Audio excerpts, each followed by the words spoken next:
Hello, I am Jissy Ava. You may know me as ChibiGissy, Ava Carrot Staff, or even Boy Blob Crapshoot on YouTube.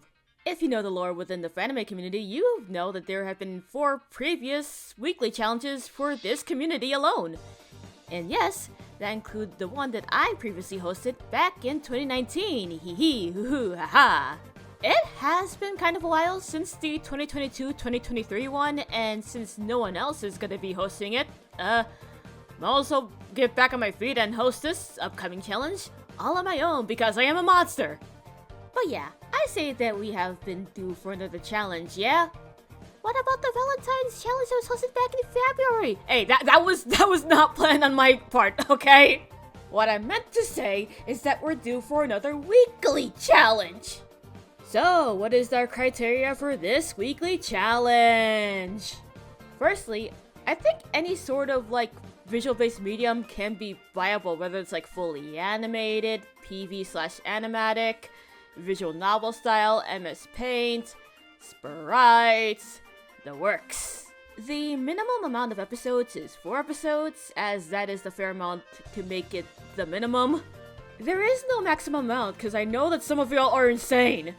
That said, the recommended amount is 6 to 10 episodes, since I think that's kind of a good happy medium.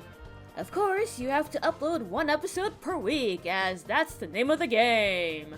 However, it is a good idea to let your viewers know if your episodes will be late or you cannot really do the challenge anymore for one reason or another. It'd also be a good idea to turn something from scratch or use a one-shot as a basis. Turning what is essentially a long-term project into a weekly challenge is very much not recommended. Well, I mean, you can if you want to, but be prepared for some troubles down the road. And if you're the type of person that gets attached to an idea very quickly to a point where you try to put more effort into the series than you realistically would in a week, it probably would be a good idea to have a backup. Like a backup idea. Another thing to note is that it would be a good idea to abide by YouTube's community guidelines. I know that's relatively hard because YouTube keeps changing its goddamn guidelines to a point where it feels a little bit more strict. But as long as it's A, relatively safe for work, or B, you did the smart move of age restricting the thing, it should be fine. I'll also allow swearing though. I'd be a hypocrite if I didn't. One more thing before we get to the good stuff, the episode for the entry itself has to be at least 30 seconds at the minimum.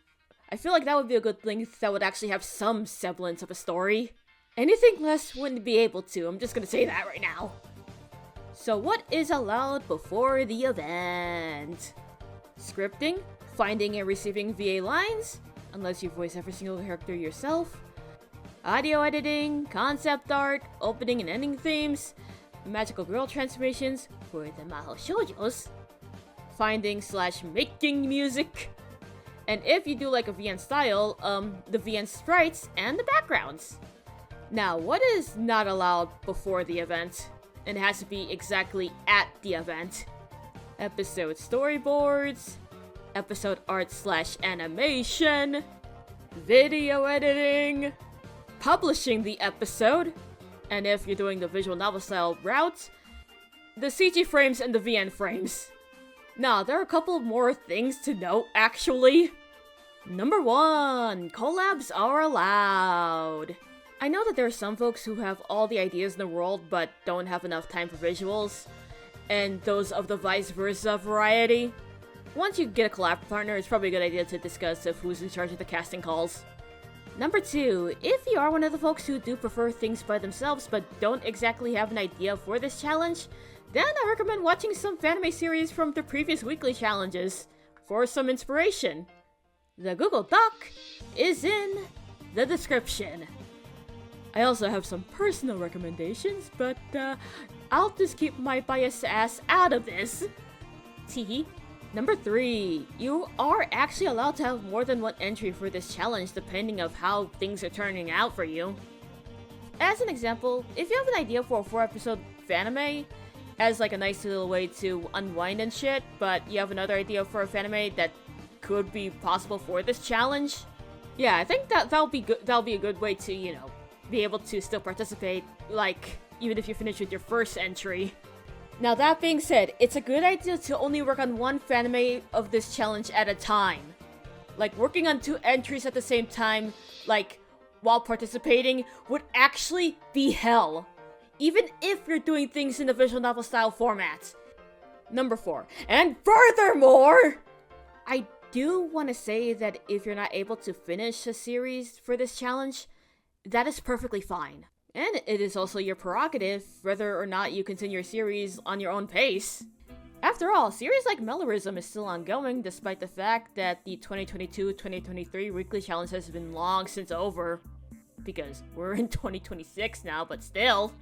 Now, for some ending statements. Once this challenge is over, I do want to make a music video for those that participated in this challenge and send it over to Fanime NTV. And it is regardless whether or not an entry for this challenge has been finished or not.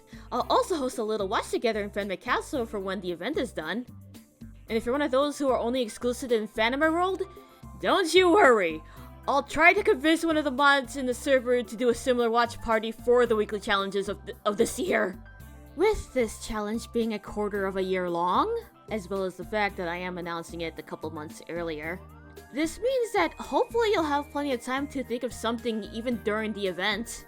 I know school and or work can be a pain in the ass for a lot of folks, which is why I even brought up the minimum and recommended amounts respectively.